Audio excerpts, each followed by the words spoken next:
दूसरी संस्कृत की पढ़ाई होती है, जहाँ केवल संस्कृत विश्वविद्यालय हैं। बड़ा इसलिए कि उसके 14 परिसर हैं जो कि पूरे भारत में फैले हुए हैं। हमारे प्रयागराज में भी उसका एक परिसर है। वहाँ पर पारंपरिक रीति से संस्कृत का अध्ययन अध्यापन होता है। पारंपरिक रीति से पढ़ते हैं और वो प्राय संस्कृत माध्यम से पढ़ाई होती है।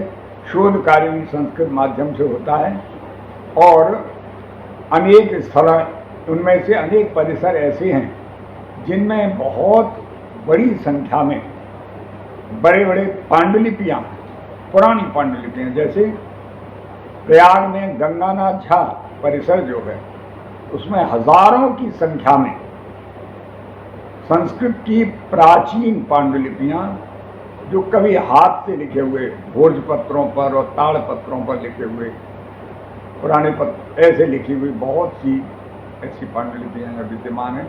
उन पांडुलिपियों का अध्ययन करके उसको संरक्षित करके और फिर उनको संपादन करके पुस्तक रूप में प्रकाशित भी किया गया है। इस कार्य को मैंने भी किया है, लेकिन ये कार्य मैंने यहाँ न करके, ये जब मैं अपनी विदेश यात्रा में गया था फ्रांस का जो एक नेशनल लाइब्रेरी जिसको कहते हैं बिब्लियोथेक नेशनल, उसके अंतर्गत एक ओरिएंटल मैन्युस्क्रिप्ट सेक्शन है। उसमें लगभग 2000 संस्कृत एवं इससे संबंधित विषयों की दुर्लभ पांडुलिपियाँ हैं और बहुत अच्छी तरह प्रिजर्व करके रखी गई हैं। मैं 2 महीना मेरा समय था, मैं गया था यूजीसी डोर से, तो वहाँ मैंने अचानक कुछ पांडुलिपियों पर दृष्टि गई। एक काव्य चंद्र का नाम की पांडुलिपि मुझे दिखाई पड़ी। वो काव्य शास्त्र, संस्कृत पोइटिक्स का वो विषय लेकर के लिखा हुआ, ये करीब 400 वर्ष पहले की पांडुलिपि थी, लेकिन थी बंगला लिपि में, संस्कृत भाषा में थी परंतु लिपि बंगला थी। उसको मैंने किसी तरह से वहाँ से अधिग्रहित किया और उसको प्रकाशित करने का विचार किया। उसका नया लिप्यंतरण किया, संस्कृत में करवाया और उसके बाद इंडिया ऑफिस लाइब्रेरी लंदन में उसकी एक दूसरा वर्जन, एक दूसरी प्रति प्राप्त हुई। फिर हमने काम आरंभ किया। तब तक हमें ये ज्ञान हुआ कि ऑक्सफोर्ड यूनिवर्सिटी की बोडलियन लाइब्रेरी, उसके मैन्युस्क्रिप्ट सेक्शन में भी एक इसी का तीसरा वर्जन है। वहाँ भी बड़ी कठिनाई से हमें प्राप्त हुआ। तीनों को लेकर मैंने काव्य चंद्र का नाम से वह ग्रंथ प्रकाशित किया है। वो अमृत ब्रह्म प्रकाशन प्रयागराज से प्रकाशित हुआ है। वो जो ज्ञान भारतम कार्यक्रम आजकल चल रहा है भारत सरकार का, वो अब आरंभ हुआ है, लेकिन हम लोगों ने इस ज्ञान भारतम कार्यक्रम को पहले से ही आरंभ कर दिया। इसके बारे में थोड़ा बताइए। तो ये काव्य चंद्र का जो है वो प्रोफेसर वहाँ थे पियर सिल्वा फिलियोजा, क्योंकि मेरा काम ही ये था संस्कृत के विद्वानों से मिलना। जब वहाँ की संस्था जिसका मैं जिस संस्था की ओर से गया था, यहाँ यूजीसी की ओर से, और वहाँ संस्था थी मेजों द सियांस दलोम, उस संस्था का काम था संस्कृत के वहाँ के विद्वानों से मुझे मिलवाना। तो जब पियर सिल्वा फिलियोजा आए मिलने के, उनको देखकर मन प्रसन्न हो गया। बिल्कुल संस्कृत निष्ठ व्यक्तित्व, संस्कृत व्याकरण पर उन्होंने काम किया था, महाभाष्य पर, और पहले ही दिन से मेरा उनका हृदय तादात्म्य हो गया। तब वो मुझे उस नेशनल लाइब्रेरी में ले गए। वो ओरिएंटल मैन्युस्क्रिप्ट सेक्शन में काम करते थे और वहाँ पर उन्होंने मुझे डेस्क्रिप्टिव कैटलॉग दिखाया उसका, उसमें ये पुस्तक मिली। तो मैंने कहा ये पुस्तक, ये तो पांडुलिपि है, प्रकाशित हुई नहीं है, नहीं है। तो मैंने कहा ये पुस्तक, ये पांडुलिपि हमें दिलवा। तो वो उनकी सहायता से मुझे वो पांडुलिपि प्राप्त हुई। मैंने वहाँ पर एक दिया आवेदन किया, और जब मैं वहाँ से लौट आया तो उन्होंने कहा बाई पोस्ट आपके पास पहुँचेगी। माइक्रोफिल्म बना करके उन्होंने हमें वो प्रदान की। बहुत लंबे समय के बाद उस पर काम करते करते 3 जो पांडुलिपियाँ हैं अलग अलग स्थानों से प्राप्त, उनका तुलनात्मक अध्ययन करते हुए अंततः यह ग्रंथ प्रकाशित हुआ है। तो इस तरह का काम भी हो रहा है।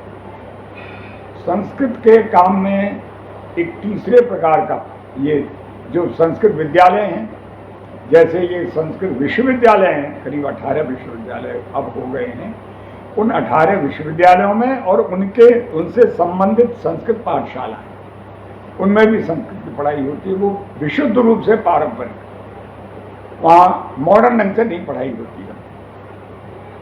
संस्कृत का एक रूप और कतिपय संस्थानों में देखने को मिलता है, वो है कि संस्कृत वैज्ञानिक भाषा है, कंप्यूटर के लिए नितांत उपयुक्त है, इसलिए कंप्यूटेशनल लिंग्विस्टिक्स ये विषय आजकल बहुत अधिक विद्वानों ने ग्रहण कर लिया है।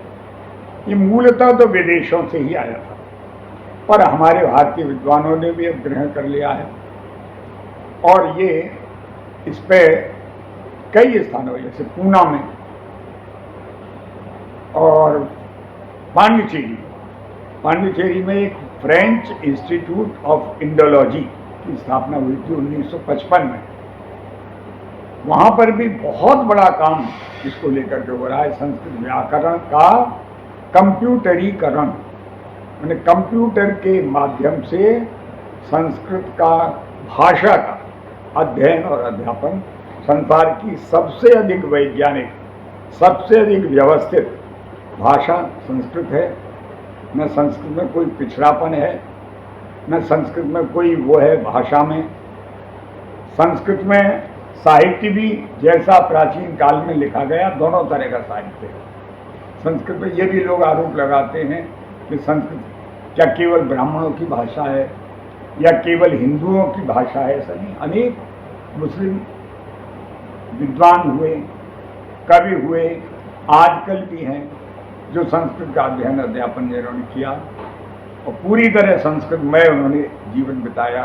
कुछ कतिपय और विदेशों में जो क्रिश्चियन हैं, विदेशों में, पाश्चात्य देशों में जितने संस्कृतज्ञ हुए विगत करीब 200-250 वर्ष में, वो क्रिश्चियन धर्म वाले हैं। लेकिन हो सकता है कि कोई भाई, हम गीता को पढ़ते हैं तो बहुत से लोग गीता को एक धर्म ग्रंथ के रूप में हम उसको आदर देते हैं।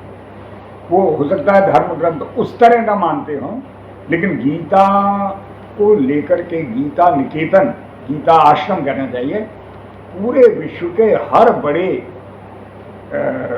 देश में और बड़े बड़े संस्थान गीता के विद्य हैं। गीता के कारण भारत जाना जाता है, गीता के कारण विश्व गुरु हैं, रामायण के कारण विश्व गुरु हैं। गीता का सैकड़ों भाषाओं में अनुवाद हुआ है, रामायण का सैकड़ों भाषाओं में अनुवाद हुआ है, और अनेक हमारे कालिदास के नाटकों का, अभिज्ञान शाकुंतल का, इन सब का अनुवाद जर्मन भाषा में, फ्रेंच भाषा में, अंग्रेजी में, सब में अनुवाद हो चुके हैं। तो इस तरह से संस्कृत जो है व्यापक भाषा है, पूरे विश्व में इसका के बड़े बड़े विश्वविद्यालयों में इसका अध्ययन अध्यापन हो रहा है। मैं करीब 18 देशों की यात्रा कर चुका हूँ, और भारत सरकार की ओर से या तो यूजीसी के माध्यम से या ICCR, Indian council for cultural relations, इसके माध्यम से मैं विजिटिंग फेलो या विजिटिंग प्रोफेसर रह करके कहीं 4 महीने, कहीं 3 महीने, कभी थाईलैंड में मैं 3 वर्ष तक विजिटिंग प्रोफेसर रहा। तो एक ही काम था, संस्कृत का प्रचार प्रसार और संस्कृत के लोगों को पढ़ाना।